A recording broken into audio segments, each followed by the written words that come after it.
एक बार गौतम बुद्ध प्रवचन देने के लिए एक स्थान पर रुके। लोग उनसे तरह तरह के प्रश्न पूछ रहे थे और बुद्ध उनके उत्तर दे रहे थे। वहीं पर एक व्यक्ति चुपचाप एक कोने में बैठा हुआ था। उसके चेहरे पर पीड़ा के भाव साफ दिखाई पड़ रहे थे। महात्मा बुद्ध ने उस व्यक्ति से पूछा, भाई क्या दुख है आपको? उस व्यक्ति ने अत्यंत संक्षिप्त सा उत्तर दिया, पता नहीं। बुद्ध ने कहा, देखो भाई, पहले अपने दुख को जानो, उसके मूल में जाकर उसको देखो और फिर उसका उपचार करो। उस व्यक्ति ने महात्मा बुद्ध से पूछा, वह कैसे भगवान? तब महात्मा बुद्ध ने कहा कि पास के जंगल में जाओ और वहां से कुछ पौधे उखाड़ कर ले आओ, लेकिन इस बात का ध्यान रखना कि पौधे ऐसे हो जिनकी 2-4 पत्तियां ही आई हो और सब पौधे अलग अलग तरह के होने चाहिए। वह व्यक्ति जंगल में गया और बुद्ध के बताए अनुसार कुछ पौधे उखाड़ लाया। महात्मा बुद्ध ने उसके हाथ में से एक पौधा लिया और उसे दिखाते हुए पूछा, यह कौन सा पौधा है?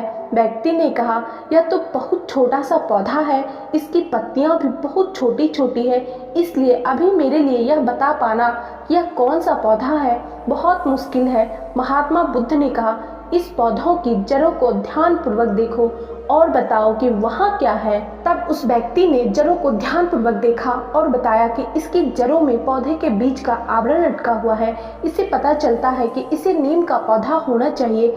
अब बुद्ध ने उसे दूसरे पौधे के बारे में पूछा तो उसने जड़ों को देखकर सभी पौधे के नाम सही बता दिए। बुद्ध ने उसे समझाते हुए कहा, जिस प्रकार पौधे का एक बीज होता है, उसी प्रकार हर दुख का भी एक बीज होता है। उस बीज को हम कारण भी कह सकते हैं, क्योंकि बिना कारण के कार्य की उत्पत्ति असंभव है। बिना बीज के ना तो कोई पौधा उगता है और ना बिना कारण के दुख की उत्पत्ति ही होती है। दुख के बीज या कारण को पहचान कर ही हम उसे दूर करने का उपाय कर सकते हैं। आधुनिक चिकित्सा पद्धति में भी किसी व्याधि की चिकित्सा करने के लिए रोग का समुचित निदान अनिवार्य है। रोग का सही कारण और व्याधि का सही स्वरूप जाने बिना उपचार करना हवा में तीर चलाने के समान ही होगा। पीड़ा चाहे शारीरिक हो अथवा मानसिक, उसके मूल को खोजना अनिवार्य है। अब कारण खोजने के पश्चात दुख का उपचार क्या है? महात्मा बुद्ध ने 4 आर्य सत्य उद्घाटित किए। उन्होंने कहा कि दुख जीवन का एक अनिवार्य सत्य है। यह हर व्यक्ति के जीवन में किसी न किसी रूप में आता है। इसके बाद उन्होंने कहा, दुख है तो उसका कारण भी अवश्य है, बिना कारण के कोई दुख हो ही नहीं सकता। फिर कहा कि दुख का उपचार भी है। अब दुख का उपचार क्या है? महात्मा बुद्ध ने कहा कि सम्यक मार्ग ही वास्तविक उपचार है। यही बुद्ध का दर्शन है। बुद्ध का अष्टांगिक मार्ग ही उनका दर्शन एवं हर व्याधि का उपचार है। दुखों से मुक्ति पाने के लिए इसका पालन अनिवार्य है।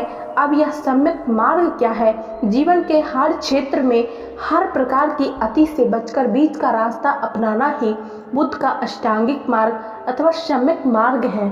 तो दोस्तों, इस कहानी को सुनने के बाद आप जरूर समझ गए होंगे कि हमारे जीवन में दुख का क्या उपचार है, दुख आता ही क्यों है और आता है तो इसका निवारण क्या है।